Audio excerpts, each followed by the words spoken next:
Well, Alistair, this is a nice surprise. Weren't expecting to see you in Glasgow. What are you doing here? What am I doing here? This is UFC, and I'm a UFC fighter. Now I'm currently in Amsterdam, enjoying time with my family, with my friends. Still on my house here. Actually, just bought a new one, and I like to watch the fights. Glasgow's like 1 hour flight away. I'm here with my good buddy, Mr. Peppercamp. So we're just spending some quality time watching the fights. And what fight are you most looking forward to on the card? What fight are you most looking forward to on the card? Well, the whole main card. So, I just like to. I became a fan of just watching fights, learning. You can always learn, and I have to say the Scottish fans are super enthusiastic. So that's always fun too, and just enjoying the atmosphere, the vibe. Alistair, it's been a couple of weeks since the fight against Fabrizio Overeem. It's been 8 days. 8 days, sorry. Excuse me. Reflection period now. Have you had a chance to look back over the fight? I watched it actually once. Clear first 2.5 rounds. I'm just controlling the fight. I'm scoring more points. The last half of the last round is clearly his. I'm actually doing damage control there. I'm not allowing him to pass my guard. I'm keeping him in between my legs because I know, you're controlling his head. There's no hard punches there. I know Fabrizio is also not known for his ground and pound. So I'm just riding it out. You're fighting a top ace fighter. Fabrizio is a former UFC champion. You have to kind of sometimes be smart, which is not the most attractive way of fighting. But again, you're fighting a top quality fighter, and sometimes you have to use your brain instead of your brawl. How far away do you think you're? Obviously, you lost to Stipe, you bounced back. What do you have to get back up to that title shot? Well, I think we're right there. The only thing that could be in my way, I believe, is Francis Ngannou. He has, I believe, a 9-fight winning streak. I'm going to be honest. What he has going for him is a 9-fight winning streak. 9 fights is 9 fights. I have 2 fights. What he does not has going for him is he has not faced any top quality opponents. So those 9 fights have basically been. I mean, the only name in that list is Andrei Arlovski, who is currently riding a 5-fight losing streak. So that's not really something to write home about. And the other thing that he has against him is he's fighting JDS. JDS is top 5. He's going to give him a really hard time. And to be honest, I don't think Francis is going to win that fight. Anything can happen, right? And we're always wanting that X factor. We always want that surprise. So maybe he can generate that surprise. But, JDS, he always comes back stronger. He's bounced back every time stronger. I expect him to do that again. And when that happens, nothing stands in the way of my title shot. How do you think JDS is going to win? How he's going to win? I think he's going to win by that's what he does, right? But let's not underestimate his ground game. He has everything. He's got takedowns. He has kicks now, right? The spinning axe kicks. He's got submission game. Even though he's not showing it, he has it. Given your assessment, if obviously Ngannou does beat JDS, he's obviously a legitimate top heavyweight in the UFC. Do you think? Well, Francis is a legitimate heavyweight anyway. He is fighting JDS, right? He's ranked. I don't know what his rank is, but he's right in there, top 10. So he's legitimate already. But I just don't see him beat JDS. I just think JDS is going to be too slick, too seasoned, too tough, great cardio. Is it 5 rounds, by the way? Anybody know that? It's August 15th as main event, so there's going to be 5 rounds. Francis' first 5-rounder. Yeah, it's going to be really hard for him. Don't you think, though, with the UFC rankings, you're currently ranked number 1, and in most other sports, if you're ranked number 1, you should be legitimately, there for a title shot. That's what the rankings are supposed to be there for. So you're ranked number 1. So why aren't you getting the title shot? Well, nobody's saying I'm not getting it, but I'm ranked 1. It's slowly drifting towards me, gliding towards me. You got to remain humble, and you got to look at the facts. Francis has 9-fight winning streak, but again, he has no big names on his list, and he's going to fight his first big name this time, and that's JDS. And I think JDS should be able to get that one with his experience and his power and his game planning. And then we'll see what's next. Last week, Gegard Mousasi signed for Bellator. Obviously, a lot of guys are now starting to move over there.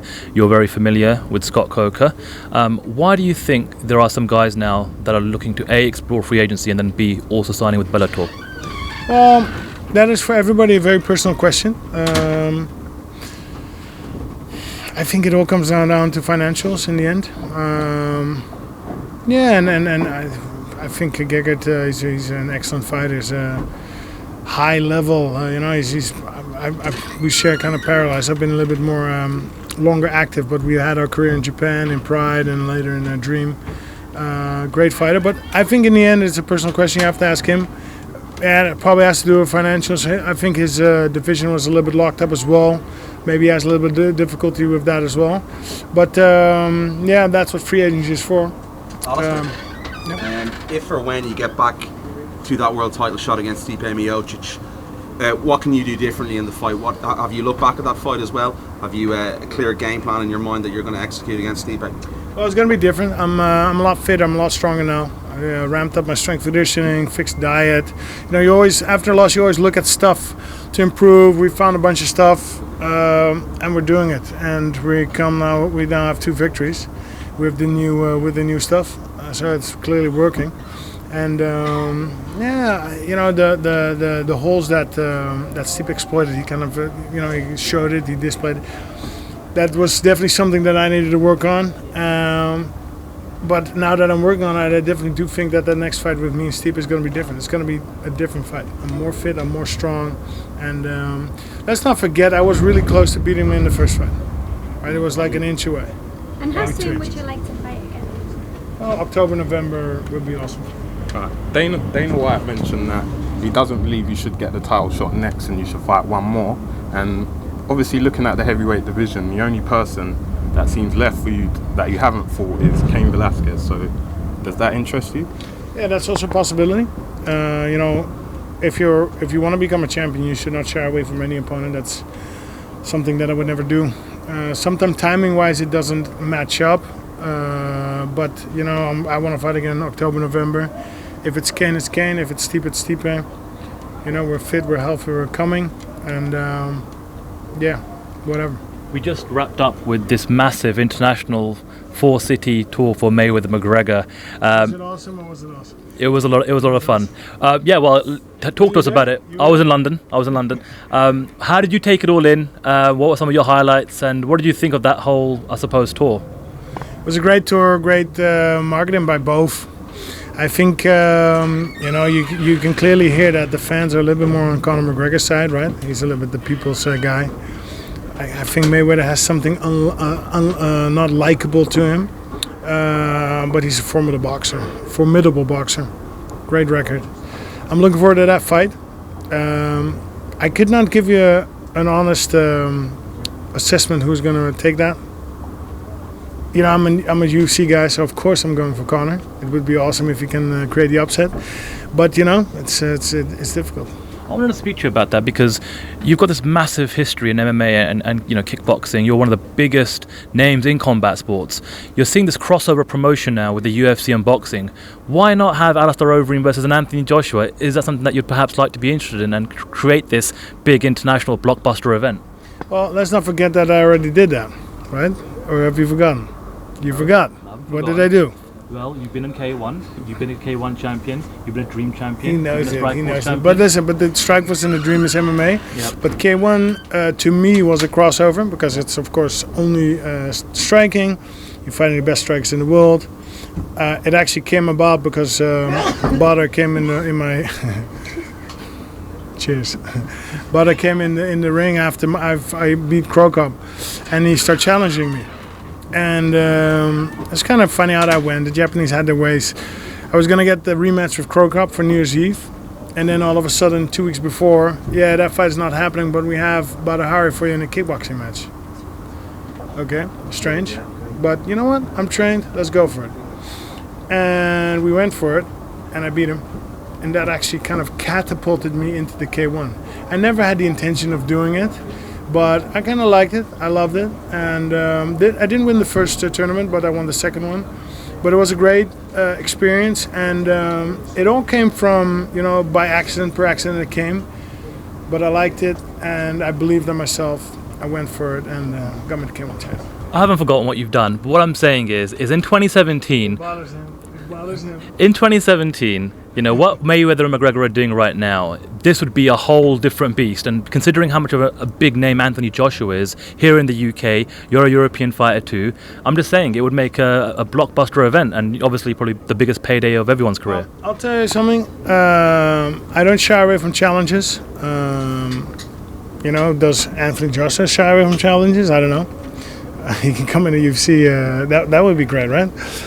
To me, I'm not personally not looking for new challenges. I already had all that. My challenge is UFC Championship.